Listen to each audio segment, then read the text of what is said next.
Year E201 Hindi शिक्षण unit 3 question number 5 long question में है। शिक्षण के स्वरूप तथा शिक्षण कौशल का वर्णन कीजिए अथवा सूक्ष्म शिक्षण विधि का वर्णन कीजिए तथा कुछ शिक्षण कौशल जिनका इन प्रयोग से प्रशिक्षण तथा मूल्यांकन किया जा सकता है की रूपरेखा लिखो।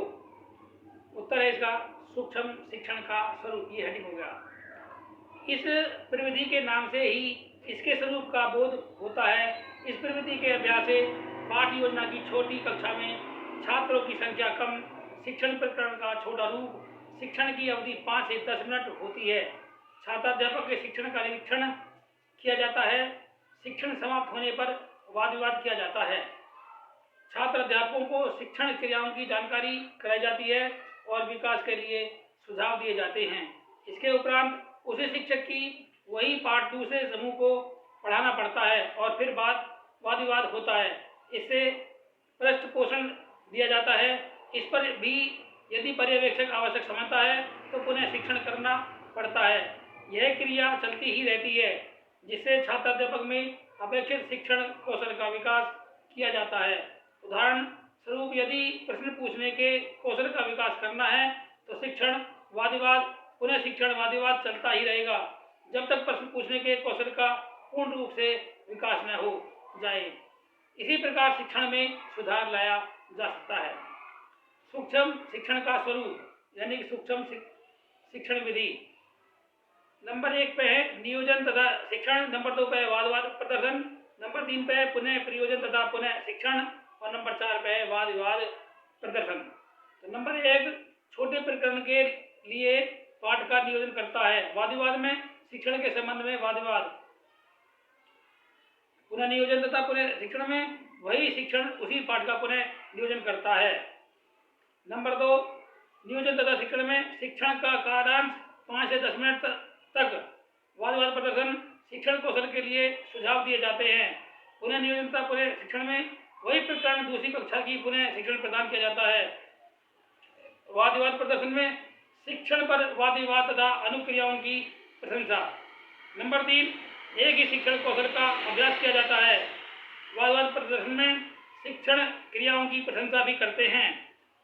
पुनः नियोजन तथा पुनः शिक्षण में शिक्षण कालांश 5 से 15 मिनट तक।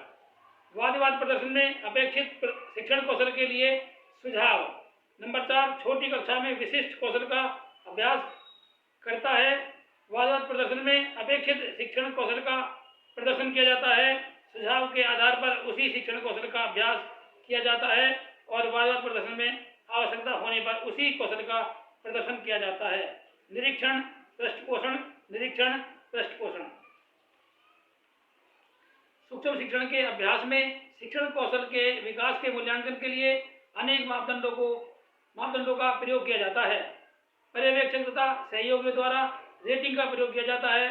स्टैनफोर्ड विश्वविद्यालय ने शिक्षण योग्यता मूल्यांकन सूची का निर्माण किया जिसका प्रयोग सूक्ष्म शिक्षण की प्रभावशीलता के लिए किया जाता है।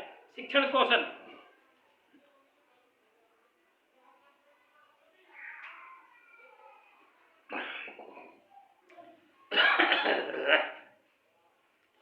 सूक्ष्म शिक्षण का प्रयोग विशिष्ट शिक्षण कौशलों के विकास के लिए किया जाता है।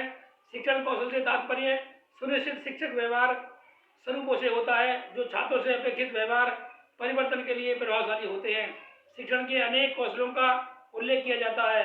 एलन तथा रायन 1969 ने 14 शिक्षण कौशल की व्याख्या की है।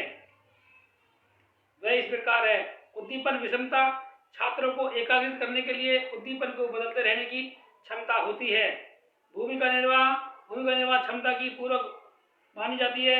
नवीन ज्ञान को पूर्व ज्ञान से संबंधित करने की क्षमता होती है। मौनता अशाब्दिक संकेत छात्रों को शिक्षण की क्रियाओं में भाग लेने के लिए प्रोत्साहित करने की क्षमता होती है। पुनर्वर्णन का कौशल शाब्दिक प्रशंसा द्वारा छात्रों की क्रियाओं को प्रोत्साहित करने की क्षमता होती है।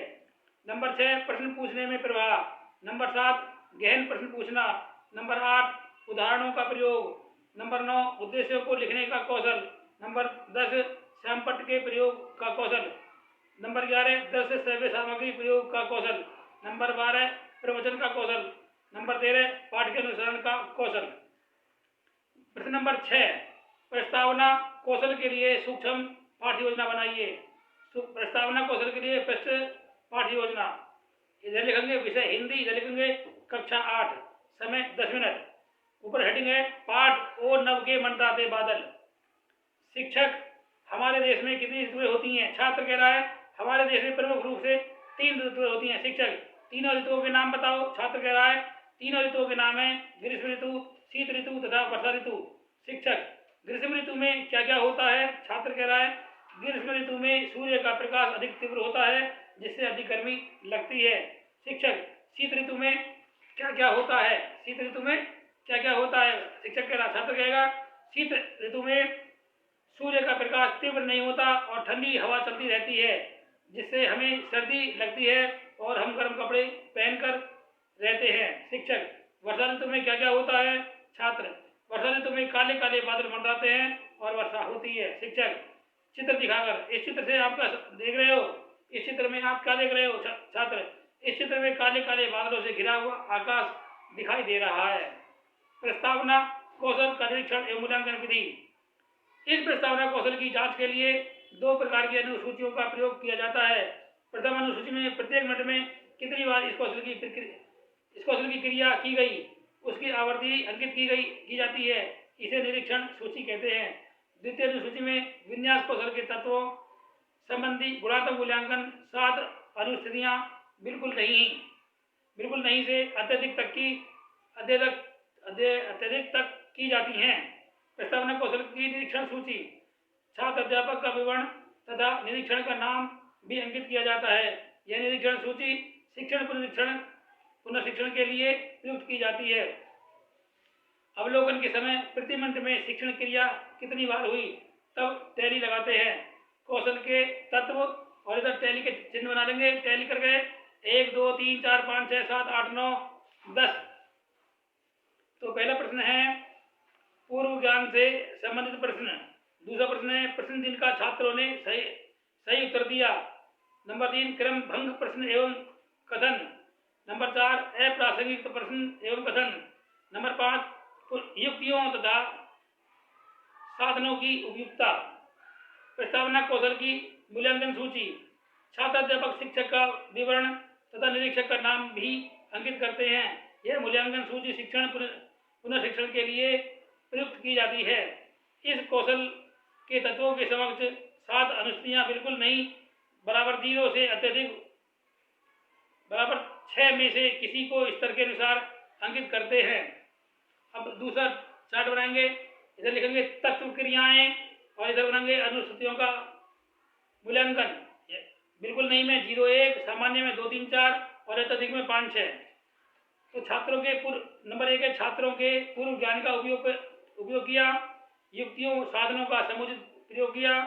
क्रम भंग के अभाव अवसर अप्रासंगिक प्रश्न कथन किए और छात्रों ने प्रश्न का सही उत्तर दिया। विन्यास प्रेरणा प्रभावशाली रहा। प्रश्न नंबर 7 प्रश्न कौशल पर एक सूक्ष्म पाठ्य योजना बनाइए।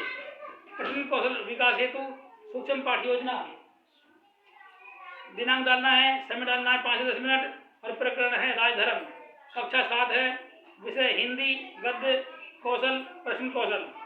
शिक्षक कह रहा है आप सभी ने वाराणसी के राजा ब्रह्मदत्त का नाम सुना है।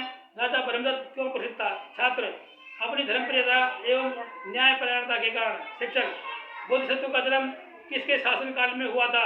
छात्र राजा ब्रह्मदत्त के शासनकाल में। शिक्षक शाबाश। प्रवज्ञा धारण कर बोधिसत्व कहाँ चले गए? छात्र प्रवज्ञा धारण कर बोधिसत्व स्मरणीय हिमाचल प्रदेश चले गए। शिक्षक ब्रह्मदत्त कैसे व्यक्तियों को ढूंढता था? छात्र कोई उत्तर नहीं। शिक्षक तुम बताओ दूसरे छात्र को संबोधित करते हुए। छात्र राजा ऐसे व्यक्तियों को ढूंढता था जो उसमें दोषों को बता सके। शिक्षक बहुत अच्छे। अब बताओ कि राज्य की प्रधानता कहाँ कहाँ होती थी? छात्र अंतपुर, राजदरबार, नगर तथा नगर के बाहर सभी जगह। शिक्षक शाबाश। राजा वन में किस प्रकार घूमता था? छात्र वेश बदलकर। शिक्षक राजा वेश बदलकर घूमते घूमते कहाँ पहुंचे थे? छात्र बोधिसत्व के आश्रम में। शिक्षक बहुत अच्छे। बोधिसत्व जंगल से लाकर क्या खाते थे? छात्र कोई उत्तर नहीं। शिक्षक तुम बताओ। छात्र बोधिसत्व जंगल से पके हुए गोंदे लाकर खाते थे। शिक्षक राजा को पके गोंदे कैसे लगे? छात्र मधुर एवं स्वादिष्ट। शिक्षक राजा के धार्मिक और अन्यायी होने पर क्या क्या कड़वे व स्वाधीन हो जाते हैं? छात्र तेल, मधु, शक्कर तथा जंगल के फल फूल आदि। शिक्षक परंतु राजा ब्रह्मदत्त को ये सभी क्यों मीठे लगे?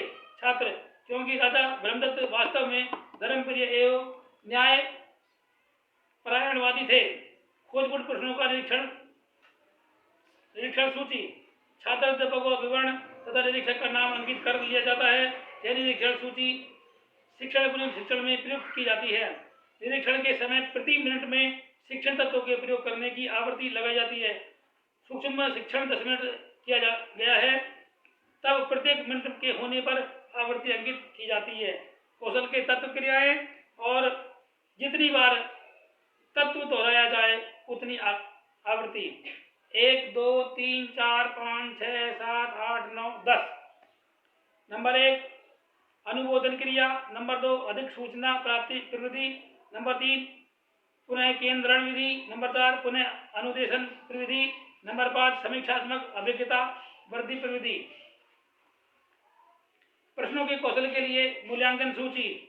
छात्राध्यापक का विवरण तथा निरीक्षण का नाम लिखा जाएगा। यह मूल्यांकन सूची शिक्षण पुनर्शिक्षण में प्रयुक्त की जाती है।